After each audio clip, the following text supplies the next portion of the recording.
వరకు మొత్తం 2,48,000 దాదాపు పైచిలకు పెన్షన్ల నుంచి 4,000 పెన్షన్లు రద్దు చేస్తూ, ఇంకా అందులో నుంచి 2,000 పెన్షన్లు, 2,000 చిల్లర పెన్షన్ ఏమో ఎయిడ్స్ వ్యాధిగ్రస్తుల పెన్షన్. మరి దాంట్లో నుంచి ఎన్ని వస్తారో తెలియదు. మొత్తానికైతే 4,000 పెన్షన్లు రద్దు చేశారు.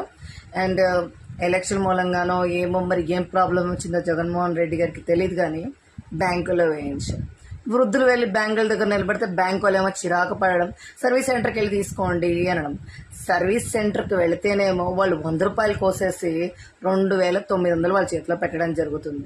ఆ క్యూ లైన్లో నిలబడి అటు బ్యాంకు వాళ్ళు విసుక్కోవడం, ఇటు సర్వీస్ సెంటర్కి 100 రూపాయలు తగలబెట్టడం, ఇవన్నీ బాధలు పడలేక మొత్తానికి కనీసం ఇప్పుడు వచ్చిన ప్రభుత్వం, కూటమి ప్రభుత్వం అన్న వాళ్ళకి ఇంటి దగ్గరికి పెన్షన్లు పంపించే ఏర్పాటు చేయమని వృద్ధులు, పెన్షన్దారులు ఆవేదన వ్యక్తం చేస్తున్నారు.